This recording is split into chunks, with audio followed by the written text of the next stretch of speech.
Thank you, Madam President, for convening this yet another emergency meeting of the Security Council. And I would also like to join colleagues in thanking the Secretary General for his remarks. You couldn't be clearer than that, Secretary General. Thank you. I would also like to thank ASG Shenka and Director General Grossi for their important briefings.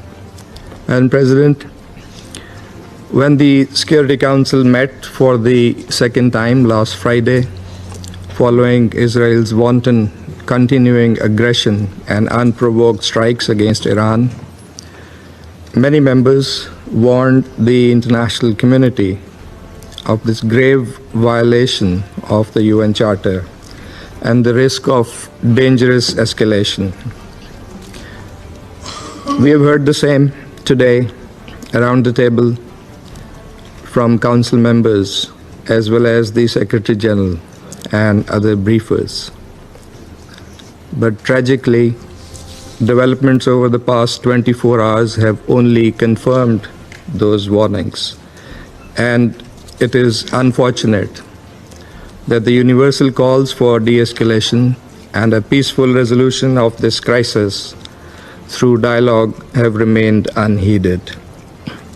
From the outset, Pakistan has adopted a principled position on these developments, a position based entirely on international law and the UN Charter. We have thus strongly and unambiguously condemned the Israeli aggression, expressed solidarity and full support for Iran's inherent and legitimate right of self-defense in conformity with the Charter of the United Nations, denounced the unlawful Israeli unilateral strikes on IAEA-safeguarded Iranian nuclear facilities, called for bringing an end to this aggression, advocated cessation of hostilities and for reverting to dialogue and diplomacy for a peaceful, lasting settlement of the Iranian nuclear issue.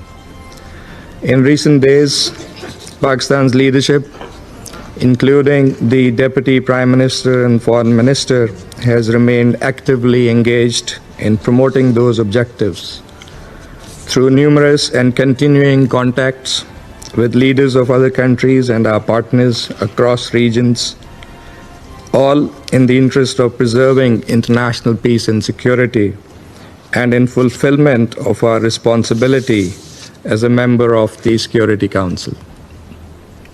The Council of Foreign Ministers of the OIC meeting in Istanbul has echoed the same call for ending the aggression and supporting de-escalation and a peaceful settlement. It is in this context that we are seriously concerned by the recent developments that have further heightened tensions. Pakistan has condemned the US strikes on Iranian nuclear facilities, which come on the heels of a series of brazen attacks by Israel on the nuclear sites. Let me recall that specific targeting of nuclear facilities under IAEA safeguards constitutes a clear breach of international law, the IAEA statute, multiple IAEA resolutions, as well as Security Council Resolution 487. And according to Article 25 of the Charter, the members of the United Nations agree to accept and carry out the decisions of the Security Council in accordance with the Charter. That responsibility to carry out the decisions of the Security Council is heaviest with the members of this Council, particularly the permanent members in the first place. Madam President, we are deeply alarmed by the escalating situation. The sharp rise in tensions and violence as a result of the Israeli aggression and unlawful actions is profoundly disturbing. Any further escalation risks catastrophic consequences for the region and beyond. Pakistan stands in solidarity with the government and brotherly people of Iran during this challenging time. Madam President, these attacks set a dangerous precedent and pose a grave threat to the safety and security of populations across the region, and indeed the world. As the body entrusted with primary responsibility for the maintenance of international peace and security, the Security Council must act urgently and decisively. We share a collective responsibility to, first, unequivocally reject and condemn the attacks against the Islamic Republic of Iran since 13th of June, being in clear contravention of international law and the UN Charter. Threat or use of force must never be condoned.